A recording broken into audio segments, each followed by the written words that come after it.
আজকে আমরা শিখব কিবোর্ডের insert, home, delete, ইন্ড, page up, page down, backspace, escape কি এর ব্যবহার। কিবোর্ডে আমরা এই কিগুলা বিভিন্ন সফটওয়্যারে কিভাবে ব্যবহার করতে পারি তা আমরা শিখব। তাহলে চলুন শুরু করা যাক। প্রথমে আমরা মাইক্রোসফট ওয়ার্ড সফটওয়্যারে থাকা অবস্থায় আমি কোনো একটা টেক্সট সিলেক্ট করলাম, করার পরে কন্ট্রোল ইনসার্ট বাটনে প্রেস করলাম এবং ওই লেখাটা যে জায়গায় আনতে চাচ্ছি সেখানে কার্সার রাখার পরে শিফট ইনসার্ট বাটন প্রেস করলে আমাদের নিয়ে আনতে পারবো। অর্থাৎ কপি পেস্টের শর্টকাট কমান্ড আমরা বিকল্প হিসাবে এটা ব্যবহার করতে পারবো।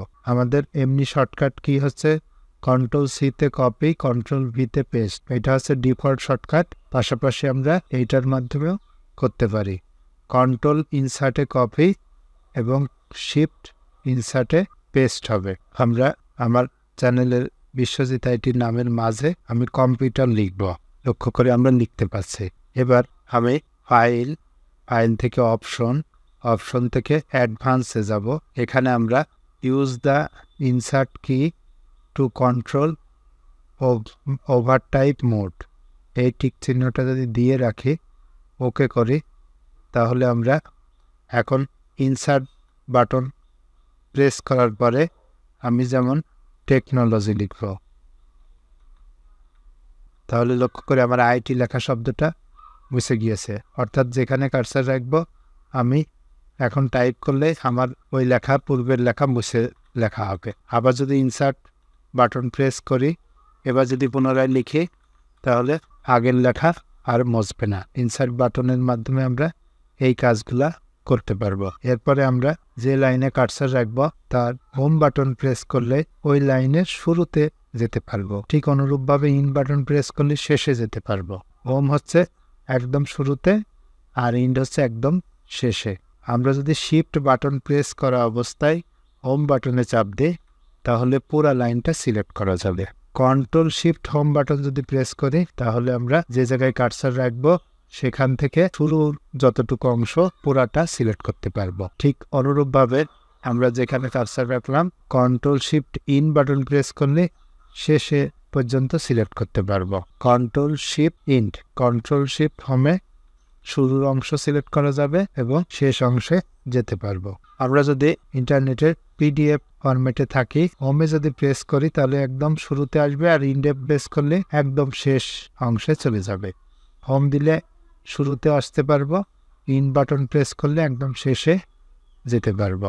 আমরা মাইক্রোসফট ওয়ার্ডে কার্সার রাখা অবস্থায় কিবোর্ডে যদি আমি এখন ব্যাকস্পেস প্রেস করি, তাহলে কলমের বাম পাশের অক্ষরগুলা মুছতে থাকবে। আমি যদি কন্ট্রোল ধরে ব্যাকস্পেস প্রেস করি, তাহলে এক একটা ওয়ার্ড মুছবে, লক্ষ্য করি। ঠিক অনুরূপভাবে আমরা যদি ডিলেট বাটন প্রেস করি, তাহলে কার্সারের ডান দিকের অক্ষর মোছা যাবে। কন্ট্রোল ডিলেট যদি প্রেস করি, তাহলে এক একটা শব্দ মুছতে পারবো।